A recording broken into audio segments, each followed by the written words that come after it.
श्री राम राम रण कर कस राम राम श्री राम राम शरणं भव राम राम।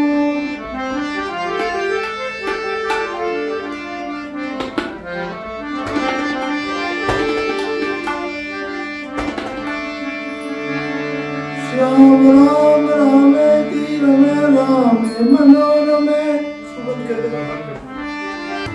श्री राम राम रामेति रामेति श्री राम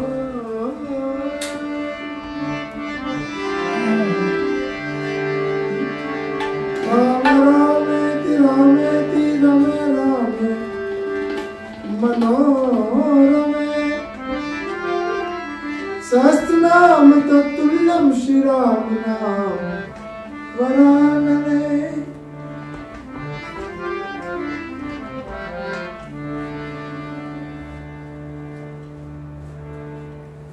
भगवत कथानुरागी श्रोता बंधुओं, मातृशक्ति श्री रामचरितमानस जो संस्कारों का ग्रंथ है, क्रम से आप सुन रहे हैं, देख रहे हैं, क्योंकि इस समय फुर्सत का समय है और फुर्सत के समय में काव्य शास्त्र विनोदेन कालो गच्छति धीमता। धीमता बुद्धिमानों का समय, काव्य शास्त्र और के विनोद में ही जाता है। इसलिए काव्य क्या है? रसात्मक, जिसमें राम रस कृष्ण रस भरा हो। उस काव्य का श्रवण, चिंतन, मनन और आचरण।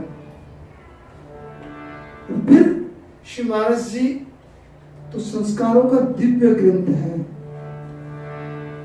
हर चौपाई में संस्कार है श्री मानस की, हर चौपाई।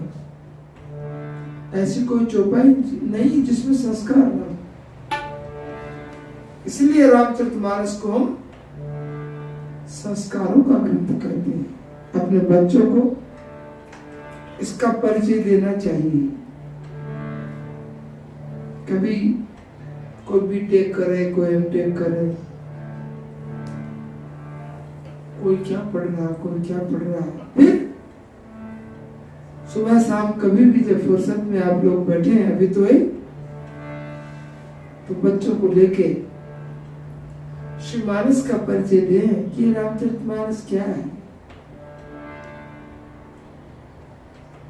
क्योंकि घर में रामचरितमानस होगी ना, तभी बच्चा पूछेंगे पापा ये क्या किताब है? बुक। किताब तो नहीं बोलेंगे, बुक बोलेंगे। तब कहना कि बेटा ये बुक नहीं है, ये किताब नहीं है, ये ग्रंथ है। तब पूछा कि पापा ग्रंथ किसे कहेंगे? तब आप कहा कि जो हमको संस्कृति और सभ्यता का आचरण सिखाता है उसको ग्रंथ कहते हैं। जो हमारी ग्रंथियों को मान मोह मलाप, इन ग्रंथियों को सुलझा दे, ऐसा ग्रंथ ये रामचरितमानस है। फिर पूछेंगे बच्चे इसमें क्या है पापा? तो पापा को पता ना हो तो क्या बताएंगे? का रामायण है, भगवान राम पैदा हुए? नहीं। ये कहो कि इस ग्रंथ के सुनने से, एक पंक्ति नित्य पढ़ने से तुम्हारा जीवन बहुत उन्नतिमय हो जाएगा। क्यों? कि संस्कार होगा तभी मानव जीवन उन्नति करेगा। कुसंस्कार से उन्नति नहीं हो सकती। इसलिए आज हमको ऐसे ग्रंथ की परम आवश्यकता है। अपने बच्चों को इस ग्रंथ को एक चौपाई, ज्यादा नहीं, एक भाई पढ़ना हमको, तो पढ़ने में विघ्न ना हो। पर केवल पढ़ना ही नहीं, अगर पढ़ करके संस्कारवान नहीं हुए तो वो आगे चल के माता पिता को नहीं मानेंगे। ये पाश्चात्य सभ्यता का अनुकरण कर लेंगे। पापा मम्मी तुम वृद्धाश्रम में रहो, हमको अभी एंजॉय करने दो। ये स्थिति आ रही है, आएगी। क्यों? कि हमारे धर्म ग्रंथों का, हमारे संस्कारवान ग्रंथों का आज घरों में मैं तो कहूं शून्यवत है। आज का बच्चा और नॉलेज बता सकता है, मूवी की चर्चा करो तो 3 बात वो बता देगा जो हमको याद नहीं है, पर जब रामचरितमानस की हम चर्चा करेंगे तो वो शून्य हो जाएगा। अस्तु, प्रभात चैनल के माध्यम से संस्कार वान इस रामचरितमानस का कल हमने यज्ञोपवीत संस्कार पे चर्चा करी थी कि ठाकुर जी कुछ बड़े हो गए और उनको अध्ययन करना है, गुरु जी के यहाँ जाना है। तो वहां क्या होता है?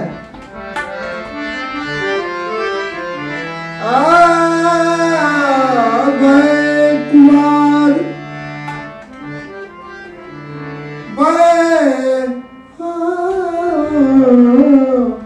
भय कुमार, जब सब भ्राता दीन जनेऊ, गुरु पितु माता भय कुमार।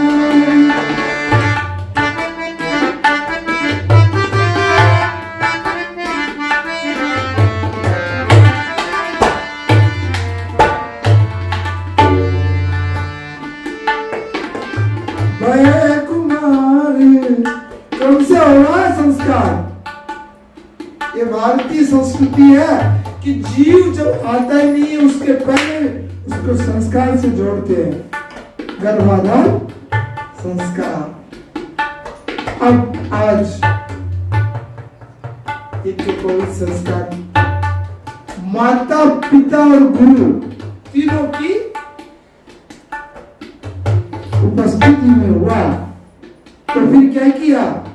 संस्कार हुआ, होते ही कह दिया पिताजी माता जी ने, गुरु गृह पढ़न गए रघुराई,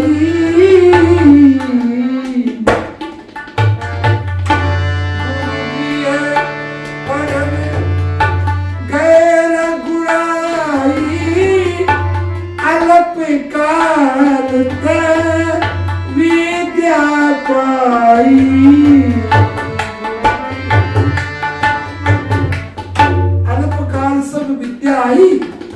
सारी विद्या थोड़ी ही में आ गई। क्यों? कि वो संस्कारवान है। यज्ञोपवीत धारण कर लिया। और यज्ञोपवीत का वैज्ञानिक रेशियो क्या है? यज्ञोपवीतम परमम पवित्रम।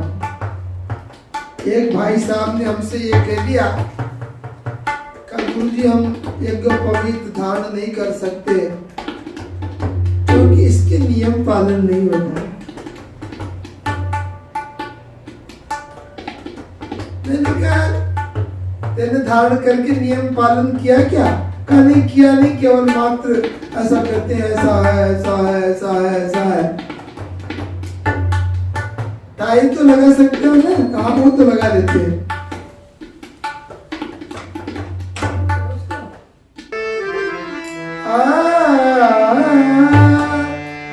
गुरु गृह पढ़न गए रघुराई, गुरु गृह पढ़न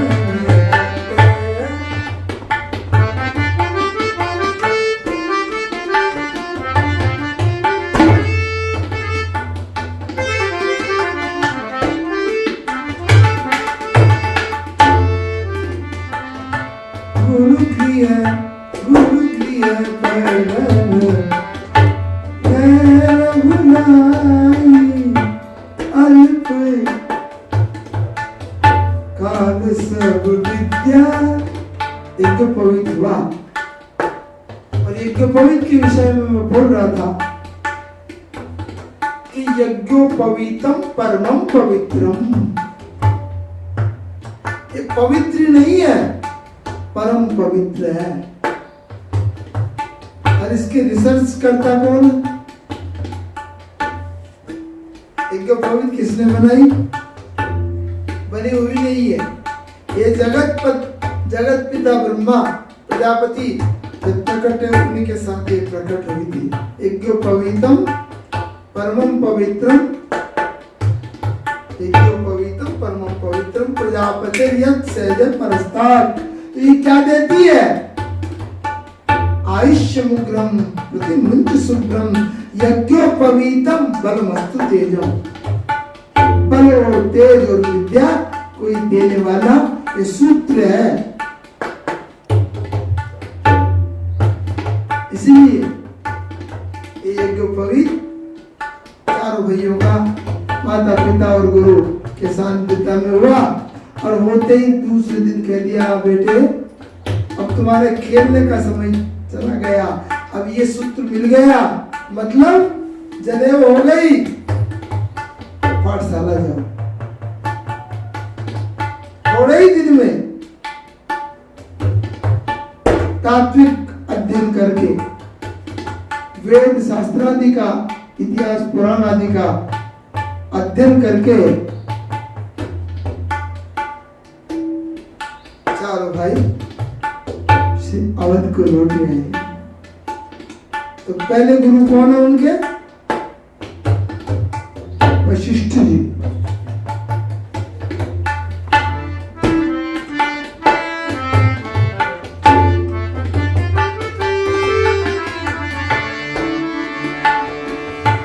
जाकी सहज जिनकी श्वास ही चारों वेद है, आज वही वशिष्ठ जी से पढ़ रहे हैं।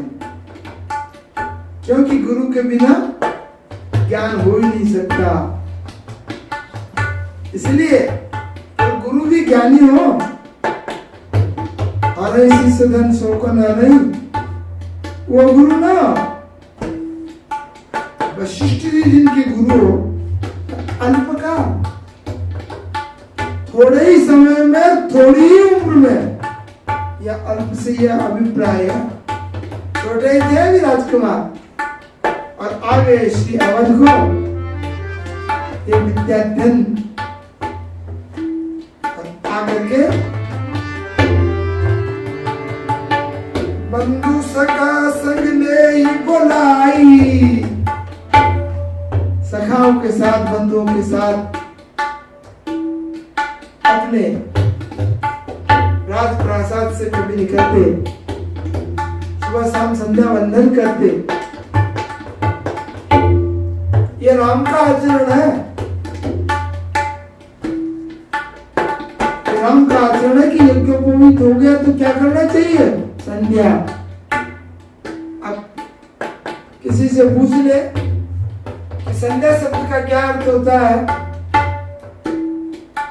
ये कहते शाम हो गई थी, संध्या हो गई। यही कहोगे तुम? संध्या किसे कहते हैं? दिन का और रात्रि का मिलन का जो समय है, संधि का जो समय है, प्रातः काल का और रात्रि का जो मिलन है, और मध्याह्न, पूर्वाह्न और अपराह्न का मिलने का जो समय है, उस संधि काल को कहते हैं संध्या।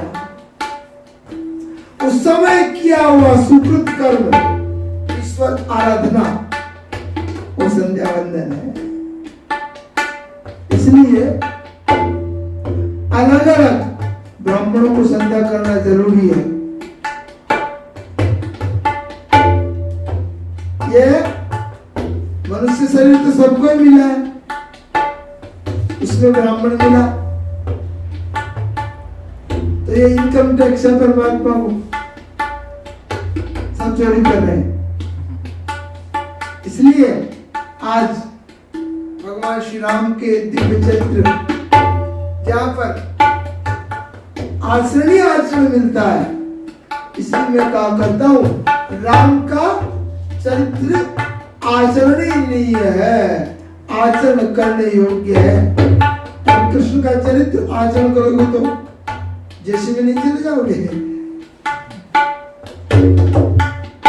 इसलिए राम ने किया जो करो और कृष्ण ने कहा जो करो। भगवान कृष्ण आचार्य है, गीता में कहा वो करो। भगवान कृष्ण ने जो गीता में कहा है ना वो करो, और राम ने किया मानस में वो करो। क्या किया कि सुबह उठते हैं प्रभु, प्रातः काल जागे रघुनाथा, नावै मात पिता गुरु माता।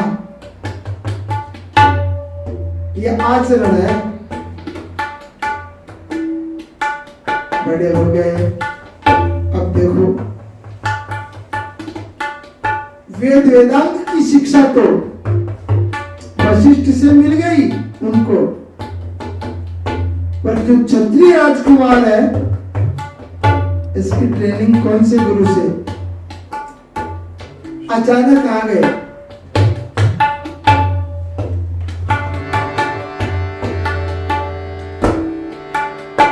गादी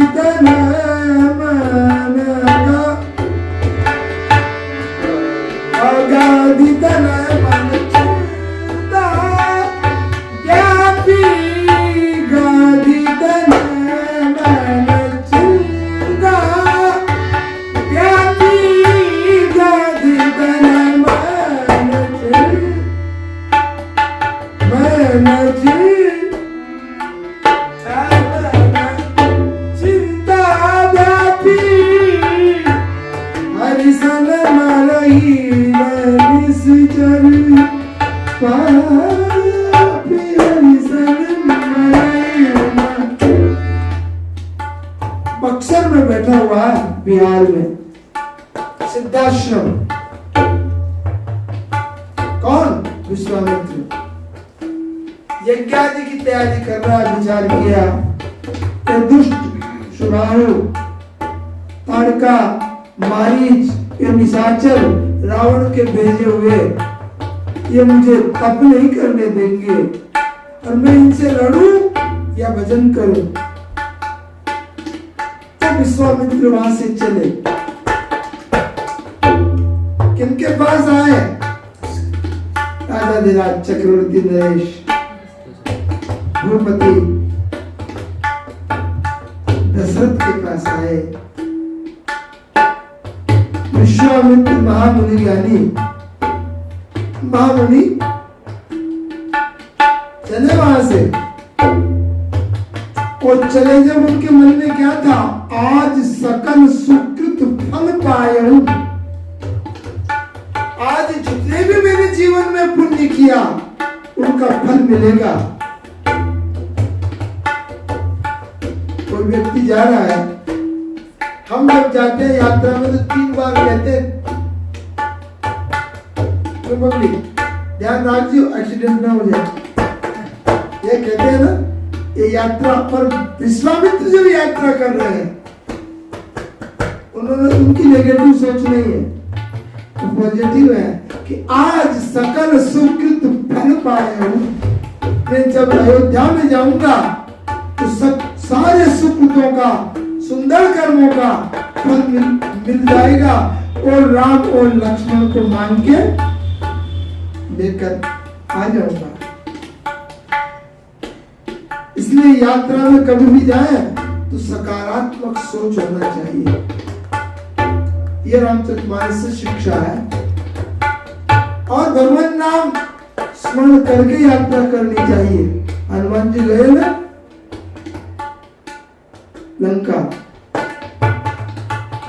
सिंधु तीर एक बोधर सुंदर, कौतुक कूद चढ़ेता ऊपर, बार बार रघुवीर समारी।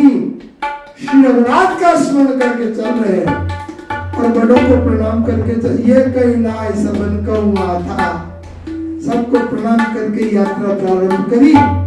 विघ्न आए पर विघ्न नष्ट हो गए।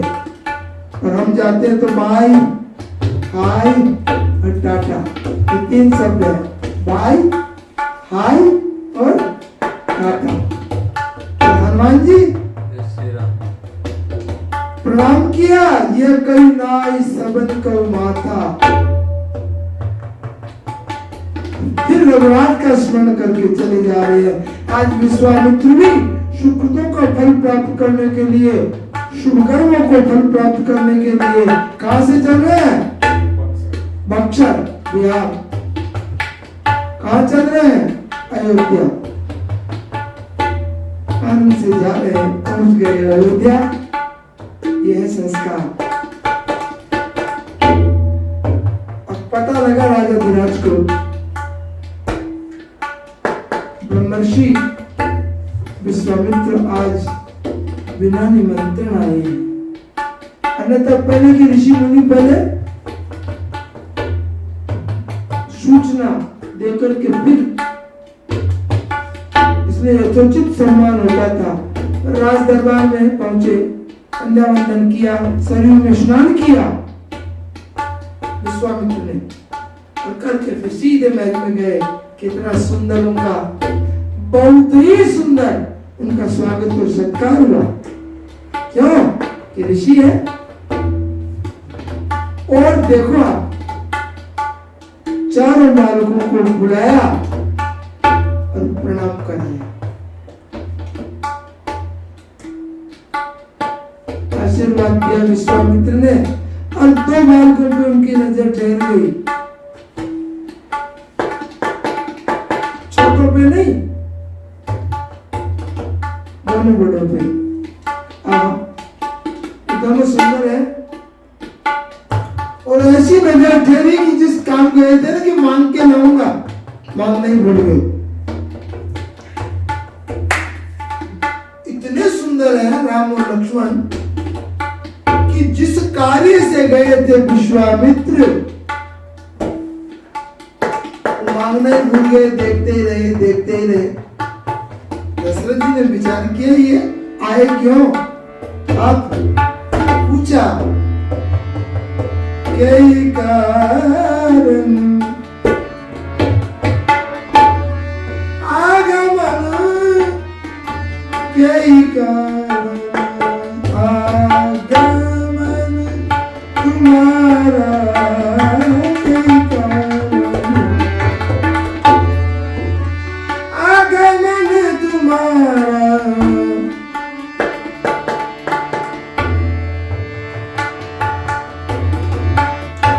यही कारण आपका, ऐसे मिलने आए हो या कोई आपकी अभिलाषा है?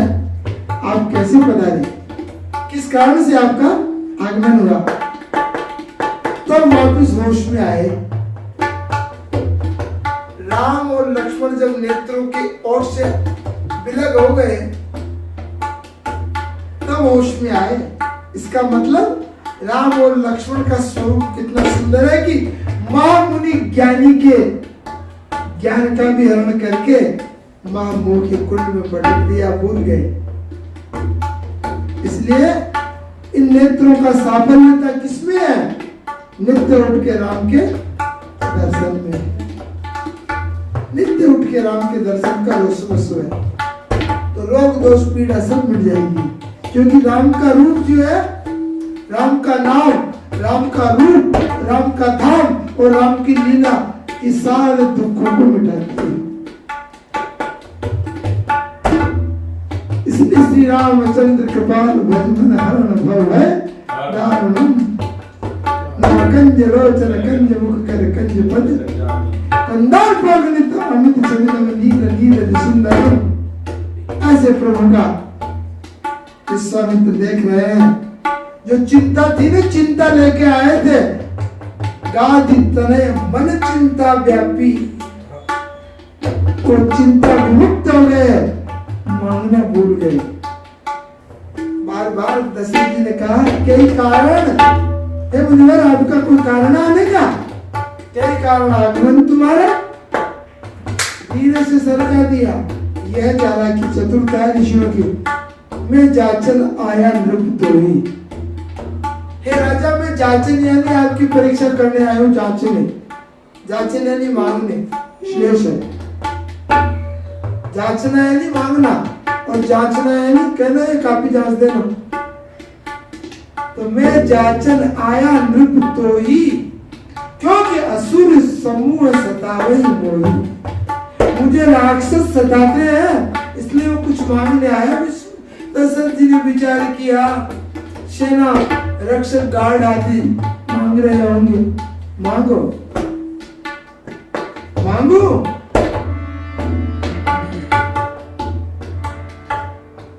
इनको अंदाज नहीं था। दशरथ ने देखा क्या कि इस ऋषि को अर्थ की जरूरत होगी या सैनिक की जरूरत होगी या यज्ञ सामग्री की जरूरत होगी। क्या मांग लिया तो कल्पना में नहीं था दशरथ के। राम लखन मोदी दीजन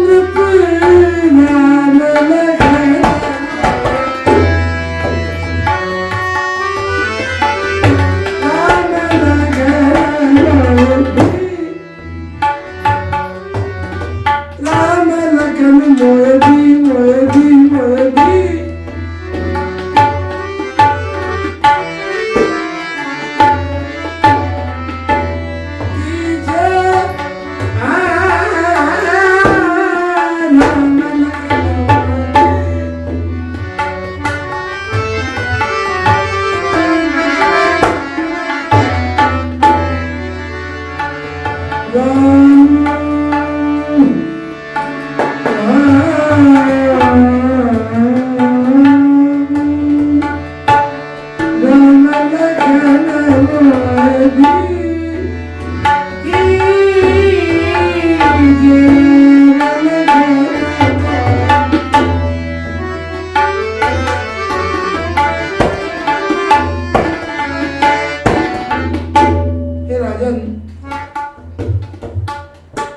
राम और लक्ष्मण को दो,